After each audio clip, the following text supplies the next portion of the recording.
Hello, welcome to It's Thursday. Hello, welcome to Thursday. Hope this week has been treating you well. Say hello. It's been a crazy week. Okay. It's been a stressful We're gonna be week positive for me. No, I mean not. I mean, oh yeah, globally, the house yes, but almost also flooded yesterday. Yeah. Anyway, we're over here in Noah's Ark. Okay, so let's just jump right into it. Okay.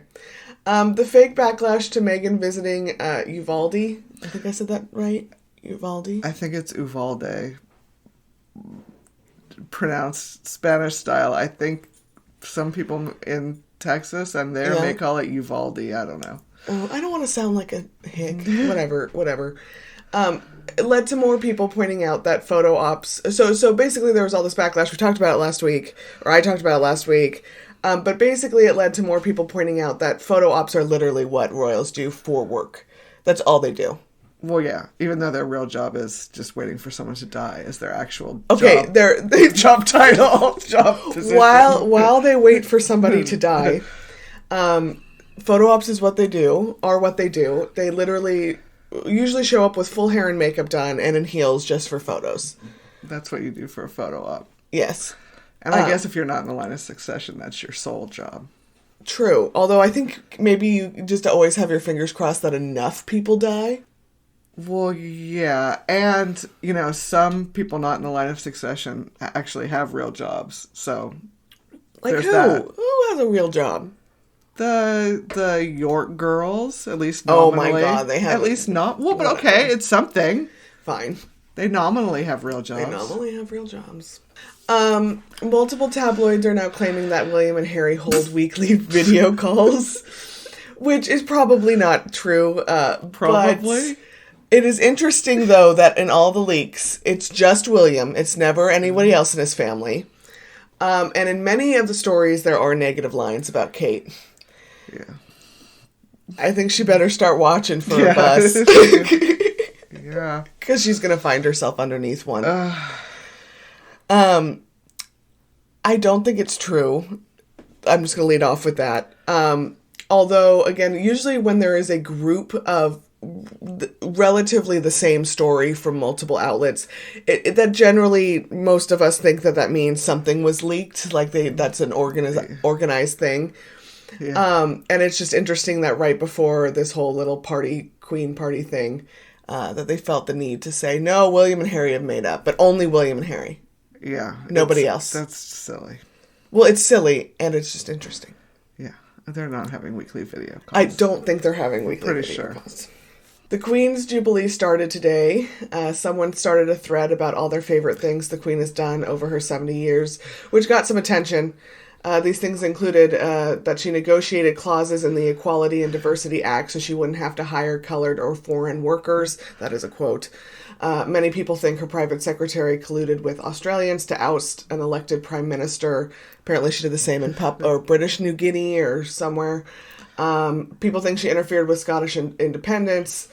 She protected and financially bailed out Andrew, and in the 70s lobbied successfully to be able to conceal the true scale of her wealth. Her estates are also excluded from climate change requirements that apply to most Scottish taxpayers. Yeah. Woo! Awesome. Yeah. Happy 70 years, lady. She's also never had a single, female employee in, a position of power. Not one. Which is just bizarre. Yeah. I mean, I don't quite understand what that... Again, I think it's just, different time. Oh, don't give her that out. But, no, I'm not saying it was okay to be, the R word even, 100 years ago. Yeah. I'm just saying, I think... the reason she hasn't... Because that's just not what's done. It wasn't what's done 100 years ago, so she's not going to hire women for those things. She thinks women should be ladies in waiting and whatever little jobs they're allowed to have. But, Yeah. Now my stomach is making noise. We were laughing before this that Mom's stomach was making noise. And she said, are you sure it's not yours? And I was like, it better not be mine. Help me. But I mean, I think it's just, I think some of these things are are just that they just can't do anything like modern, much less progressive. I mean, just, she's stuck in 1950 something and refuses to come out. It's just funny because she's, especially after the last 20 years, I think she's really cultivated this innocent little grandma thing. Also, people will talk that she's because she is a woman, apparently she's some, huge feminist, or a feminist icon. And the minute you look past the most surface level, those things are not true. Yeah. I mean, I think she gets a lot of, obviously some of it's just longevity, and she's a little old lady at this point. Yeah. And so and you can't attack grandmas. You can't attack grandmas. Woo!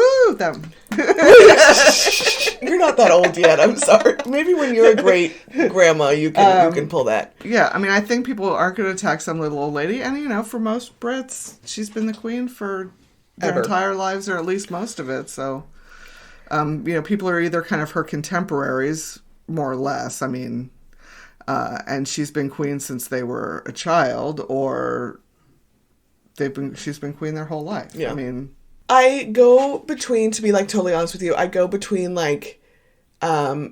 being, because the whole thing is that they're not supposed to be political. We all know that to a degree that's not true. But when you really start looking at some of the things that they've done, because they get to basically look at all laws before they're passed. And a lot of people have accused them of kind of meddling for their own purposes, which I think is obviously true. But she has cultivated this image of this innocent old granny, and then you look and she's oh no, she threw out elected officials. Apparently someone was posting that the first foreign act she did back in the 50s was to interfere in British New Guinea's elections. This lady's been up to some stuff. Yeah. But, and you get to be 90-something, you get a pass most of the time. And I think it's the personal stuff, too. It really is kind of shocking to me. And, I mean, we just had this here with Trump refusing to release his tax returns. I'm not saying we're any better. But it is kind of shocking to me that the degree to which they're able to hide their wealth. Yeah. From the public. We'll take your money, but we don't have to disclose half of this to you. Yeah, well, especially when most people are suffering financially. Oh yeah, this whole thing's totally tone deaf. It's just, Well, I mean, I think that's to a degree. It certainly looks from photos like they're into it. I mean, I think the common everyday person in England is probably into the Jubilee and thinks it's a good thing, even if they can't heat their house. But I mean, are they into the Jubilee, or are they into having the day off? Well, I don't know, maybe both, But I mean, they certainly seem, unlike Donald Trump, there seem to be throngs of humongous crowds that are, interested in this, or at least willing to go hang out on the street on a day off. Yeah. So, if I got some random day off, I don't know that I would go be in some humongous crowd in the middle of a street if I wasn't interested. I know, but we're not those kind of people. Well, true. But we've never been those kind of people. I would go to a beach somewhere or go on a hike or something. I wouldn't go to throngs of people, but I can't name anything that would make me go to throngs of people. They appear to be into. I mean, they appear to be. I mean, I think there's, but again, you look at the people who are commenting positively, or even the pictures of the crowds. They're looking a certain age. Oh, well, that's probably true. Yeah. Speaking about Andrew, the Archbishop of Canterbury, who just came out that he also has COVID, said in a Jubilee interview that the public should forgive him. Well, that has to be his public position. What? He's the head of the official Christian church of England. It does not have to be his position. Sure it does. Publicly. No, it does not. Sure, he's a religious man, and his religion mandates that you forgive people. Okay, but he could have not said that out loud. He's refused to comment on things before. He could have just sidestepped that, and he made it a point to answer that question. I guess. I don't find that as offensive as... I mean, I think that is his that's where he is from a religious standpoint, and he's a religious person and the head of a church. And I know Queen Elizabeth is actually allegedly the head of the church, but I mean, he's the day-to-day functional head of the church, and I don't think it's surprising that, and I don't know if he was asked, I mean, I think it'd be different maybe if he volunteered it, as opposed to if someone came out and said, should we forgive Andrew? I don't know how his answer is anything but yes. Well, it was a question. He didn't volunteer the information. It was a question, but the question wasn't... I mean, I think his answer would be the same if you said, should we forgive Charles Manson? I mean, that's just that's where he is. Someone asked the Archbishop of Canterbury if we should forgive Charles Manson. I mean, that's just what he would... I mean, that's just what he believes. Okay, well, now they both have COVID. They've both been COVIDed. So someone didn't like that. Super convenient. That has to be the most convenient case of COVID ever. And, okay, so this obsession with... So Andrew has been popping up in a lot of stories, so have Harry and Meghan. And one of my favorite accounts said this: the UK media landscape is wild because all morning they have been having debates about if Prince Andrew, accused of sexual abuse and R-word... the four-letter R word. The sexual assault. Should be forgiven, while in the same breath telling you that Harry and Meghan are the worst people in the world. Yeah.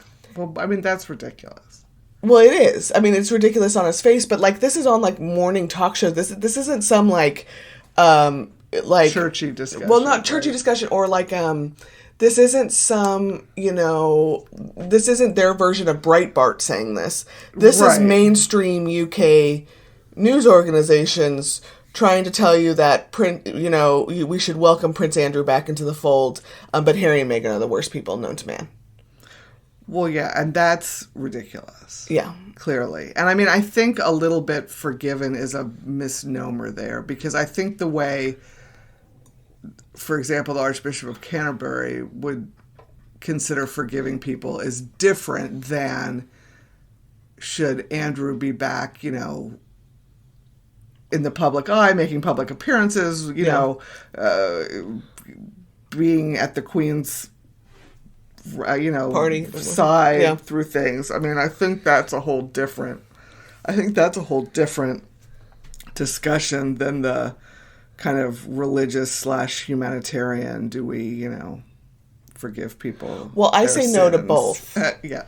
But it's just, again, we thought they kind of learned this lesson around the trial better, because it's, again, he is accused of doing pretty terrible things.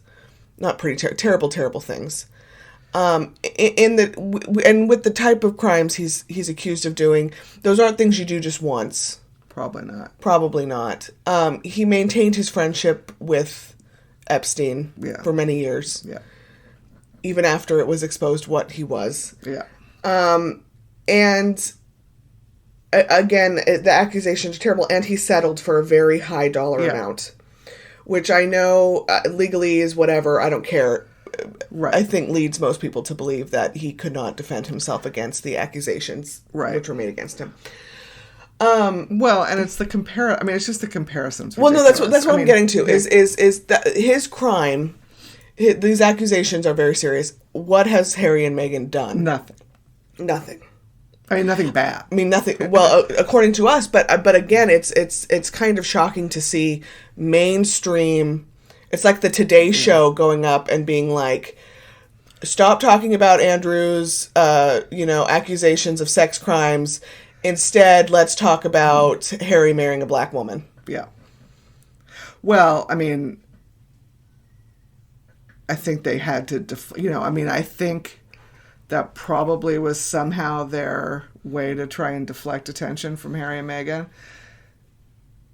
I mean, and probably was some sort of, pre apology for Andrew being there tomorrow. But now that he's not, maybe they'll at least stop talking about him. I mean, I don't think they're going to stop criticizing Harry and Meghan, but well, and I think it's been interesting to watch. I mean, I'm not comparing these two things, but it's been interesting. You know, Prince William has made some pretty public missteps lately, and watching the institutions kind of move very rapidly to protect him. Yeah, he has done nothing close to what Andrew is accused of. I'm not comparing them, but also watching how the institutions have protected Andrew.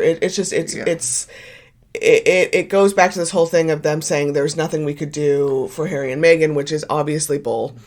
But also, I think this Andrew story threatens them in such a way because it really it attacks kind of the Queen's judgment directly. Yeah. And it again, because he's not the only. I mean, Epstein isn't the only royal family adjacent P word that we know of. He's like the fourth. Yeah. I mean... Well, I think they don't want to admit...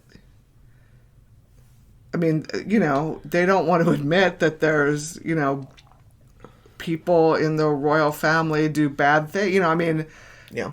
You know, they want to make up all this nonsense about horrible, terrible things that Harry and Meghan have done that are all just ridiculous. But... they want to kind of, you know, circle around those in the inner sanctum that they just don't want to admit actually have done bad things. Well, and I said in my video yesterday that, like, the royal family's biggest problem is their inability to read a room. Always. They just can't. And so, you know, when Andrew showed up to his father's funeral, or not, it wasn't his funeral, is you know, I mean, he did go to the funeral, but Memorial year later service. It seemed like they really thought that people would just be fine with it, that he walked in on the Queen. No, this is a private event, blah, blah, blah. But people weren't. I mean, because they shouldn't have been. And he walked, you know, his mother into the church. And all on Twitter, these royal reporters are like, well, how dare the people be upset? And again, they just can't read a room. No. I mean, he really... And I mean, they said he was stepping back. He wasn't going to be publicly engaged in things. And... The kind of constant trying to get him back in there is not good. I mean, the stepping back, having him, you know, gone was the right thing. Way too late and way too little, probably, but it was the right thing to do. And now the trying to push him back out into the public eye. And I'm really not even sure what purpose it serves, other than, you know, somehow they've got to make themselves all wonderful and criticize Harry and Meghan, because, I mean, really, what does it matter if, I mean, Andrew's not going to be king. He's not, you know, I mean, he really doesn't have any significant, you know, he's yeah, why rehab this guy? He's like line of succession adjacent, way, you know, never going to be king. His children are never going to be, you know, monarchs. Or close. Right. I mean, it's kind of like, it's not really clear why there's the need to rehab him, other than because while he's kind of shamed or whatever, there's people who want to defend Harry and Meghan can kind of point to him as, hey, look, wait, you defend this guy, why don't you defend Harry and Meghan? And so I think they want to pretend like there's nothing to defend. Well, and I think that he's an actual, like, serious threat. They know I think the way they treated Harry and Meghan is bad, and I think there have been consequences for that, and will continue to be, especially with, like, the Commonwealth. But I don't think the royal family has fully accepted that yet. Yeah. I think certain members know exactly the threat that Andrew poses to them. And they're doing what the royal family does, which is rug sweep, which is what a lot of families do. And, you know, if we can get the public to just kind of accept this, then maybe, you know, it'll be okay. But, you know, it's funny. Harry went and Harry and Meghan saw the Queen on their way to the Invictus Games. And then Harry said something about, I just wanted to, you know, check up on the people around her. And people were so, like, upset. But it's like, how could you be in charge of marshalling this woman in her mid-90s? Which, again, I'm not being ageist, But a 96-year-old woman is going to have some age-related changes. Yeah. And one of the biggest ones is making her more vulnerable to suggestion. Yeah. How can you be in charge of marshaling this woman and let her do these things? Right. If you cared about Queen Elizabeth, there would never be a photo of her and Andrew together ever again. Right. Not one. Right.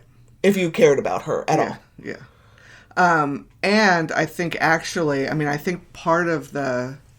I think it's dawned on a lot of Americans recently, like, how badly the British press actually treats, especially Meghan. Yeah. And I don't think a lot of people realize that before. And I think the fact that they are apparently going to, you know, keep it up right through the Jubilee and maybe kind of step on the gas a little bit is going to just enlighten more people.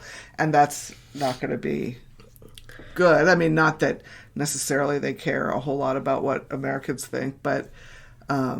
they do. They do care. We're the biggest media market in the world. They care very much what we say about them. But, you know, I mean, I think this is just going to show more people that Meghan's treated, you know, horribly unfairly. Yeah. And speaking of the Markles, Meghan, her father, Thomas Markle, maybe had some kind of stroke. That is what they're claiming. Somehow, photos taken by TMZ as he was rolling into an American hospital from Mexico have me asking some questions. He's not on telemetry. He has a rebreather thrown on. I have some questions about a major stroke. Well, and does TMZ really dedicate people to following him around? I doubt it. And if that's not the case, then... how on earth did they know he was going into the maybe hospital? He had like a TIA or something. I mean, maybe he had some kind of stroke. I mean, somebody tipped somebody off. I mean, it wasn't like a medical emergency where, you know, because the paparazzi and TMZ are following someone around, they know. Yeah. I mean, somebody told them. Yeah. In the midst of a medical emergency, if he was having a stroke, that he was going to this hospital and what time. And I mean, that's just... Well, and I think it was a San Diego hospital, which makes sense because he was coming from Mexico. I could maybe get it if it, like, you could maybe make the argument that some people might have cameras camped out of emergency rooms in like LA, like certain places in Beverly Hills. TMZ may have like reporters or photographers outside of Cedars-Sinai in LA or somewhere that UCLA Medical Center, places where, you know, celebrities are known to go when they have medical issues. Yeah. But you know, 90% of the time the celebrities probably don't go in the main entrance. And B, I don't think Thomas Markle qualifies as someone on whom they'd have 24/7. Well, from since this is tea time, my nursing opinion is he was lifting his head up and moving both of his arms. He had you can't see any telemetry monitoring on him.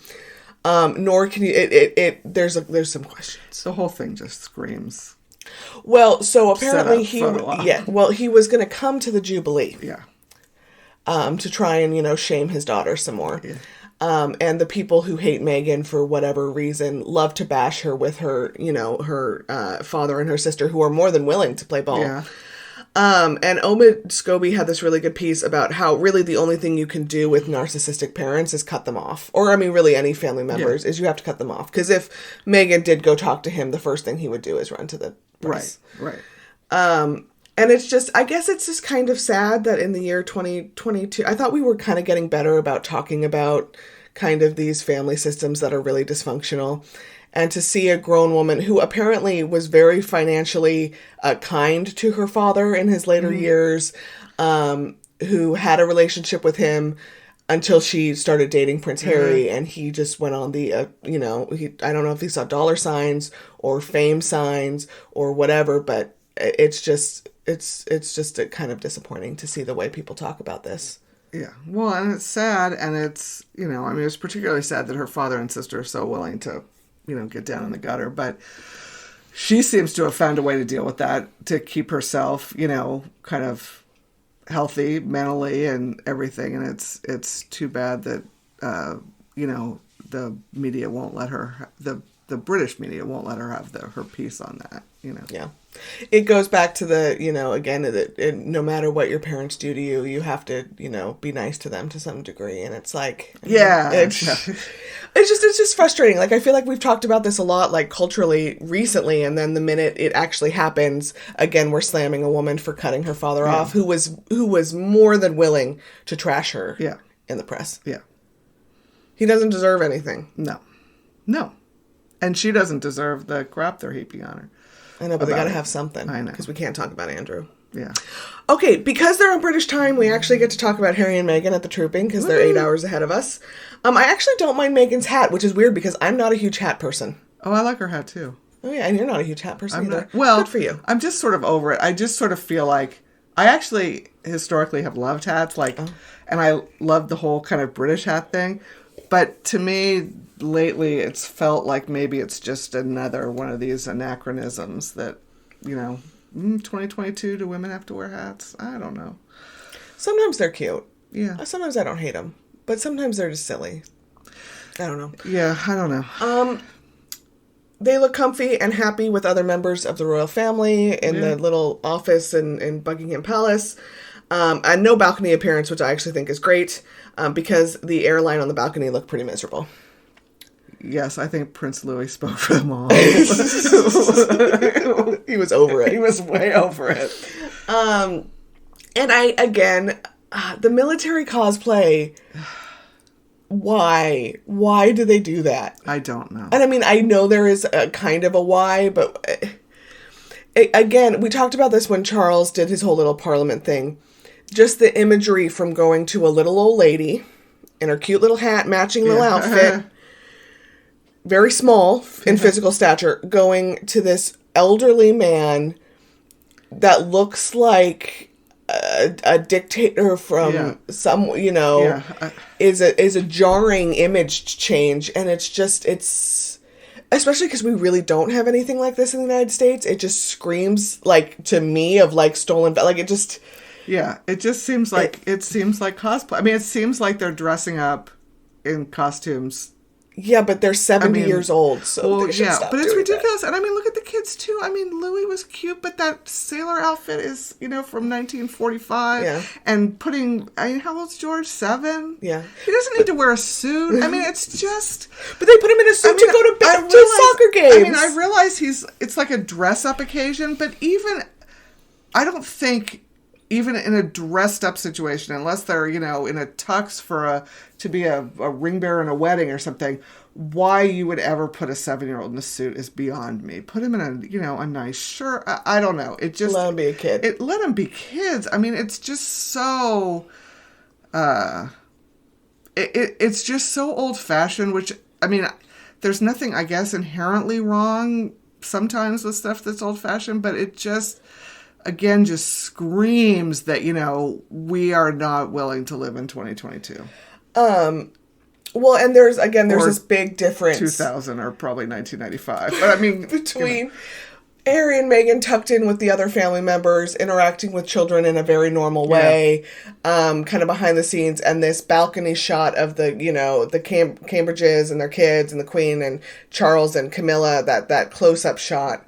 The Wessexes. Well, yeah, but they didn't make it into... I mean, the balcony was huge, but the close-ups, they focused in on the heirs. And it's just... And again, maybe this is just a cultural difference because I'm an American. The relaxed shots are just so much more, to me, pleasing than this very rigid appearing... They're not touching each other. They're not really... Other than Kate's normal, every once in a while, maniacal grins... there's not a whole lot of... Well, and maybe it's just me, but Charles suddenly is looking... I mean, he's looking like it. I mean, it's just... He's in his 70s. I mean, old lady to old, old... It's just... It's stuffy, and I think there's a difference between being old-fashioned and being dated. Yeah, and I feel like this just, again, feels dated, which is not a good thing. Yeah. Which is, and it's so funny to me because, again, we talk about the unwillingness to let Harry and Meghan go part-time because there are other European examples of families that are doing this well. Yeah. Who let their kids behave like kids, who don't throw them in suits, right. Who have, people in the airline act like they like each other. Yeah. It's just, you could literally just steal things. You don't have to do it. You don't have to make it up. You could just steal things from other countries. Well, and it kind of reminds me of a couple examples. Like, for example, if you look at pictures of baseball games in the United States from the 50s. It's men, mostly white men, in hats and suits. And if there are women there, they are also dressed up. Yeah. And it's like, if people did that today, it would be ridiculous. Yeah. And it looks so old-fashioned. And like, people used to wear suits and hats, and women would wear dresses and pantyhose and high heels to get on an airplane. And now it would be like, are you insane? Unless you're getting off the flight to immediately go to some, fancy thing, it's not comfortable. It's not, it's not particularly safe if something happens. I mean, it's just, and it's such if you saw a plane full of people in suits and dresses and pantyhose and high heels, you would think it was an anachronism and something from way in the past. Yeah. And yet, here we have the British royal family pretty much doing all those exact same things and dressing in what to me is like a stilted, overly formal fashion, which, maybe the Jubilee, maybe these balcony appearances are an exception and it really is a super fancy thing. But I mean, in general, they do it all the time. Yeah. I mean, like you said, George wears suits to go to soccer games. It just seems so like we're looking at photos from the 50s instead of from the 2020s. And they would argue that that's a good thing. But I just don't think it is. I think it sets them apart from, ordinary people. I think it... Which might be the point. Yeah. Oh, I'm sure it is. I mean, if they dressed like ordinary people, how on earth would people know to, Yeah. bow to them, I feel really curtsy to them, and I feel really bad for George because I feel like he's like you look at other European royal families and how they have kind of guided, especially the child who is in the line of succession, kind of into the public sphere. And the Spanish have done it well, the Danes have done it well, the Swedes have done it incredibly. I mean, that oldest daughter started making public appearances as like an infant. He is so uncomfortable. Yeah. He is so, you can tell that he is so uncomfortable, and it makes you feel bad for him. Well, and at some point, I mean, not only will his inherent, it seems like, personality, because he seems a little probably introverted and not super comfortable, but I mean, at some point, the weight of the fact that the British monarchy really needs to do something to like perpetuate itself, I mean, that's going to be a big burden on his shoulders, or at least a big, stone he sees rolling down the hill at him. And, it's going to, I'm not sure that some of that pressure isn't, part of what has kind of made William and Kate get, kind of off the rails. But I mean, I don't know. I mean, I think... Speaking of William and Kate, we got to be petty because it's tea time, and you're never petty enough. Mom keeps me from going super petty, and that's probably a good thing. Again, another big, big event where it is real cold between the two of them. Yeah.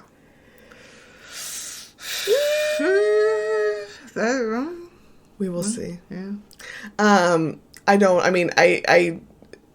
I think you're right. It's again from someone who's watched them. I sound like a creeper. I am a creeper. It's fine. Since from when they were married to now, there have been huge changes.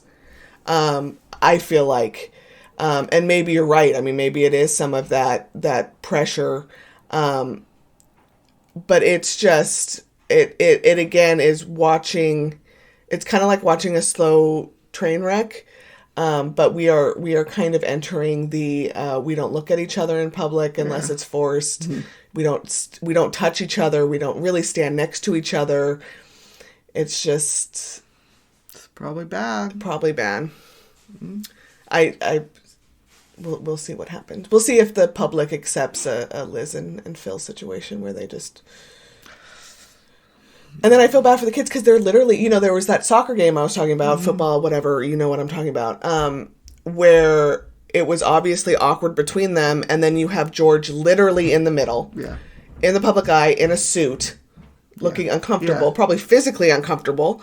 And it's just like, you guys are doing this again. Yeah. Like, didn't you learn anything? You're doing this shit again. I think a lot of this rigid adherence to the ways of the past is a message that they don't learn. Sorry, George. All right. Mom has to go to her real job now. Yeah. Have a good rest of your Thursday. Have a good rest of your Thursday. We hope this video finds you well. And we will see you next week, maybe. I'm making no promises. Bye. Yeah, maybe next week. Week after that, I'm on vacation. Oh, yeah. Bye. Bye.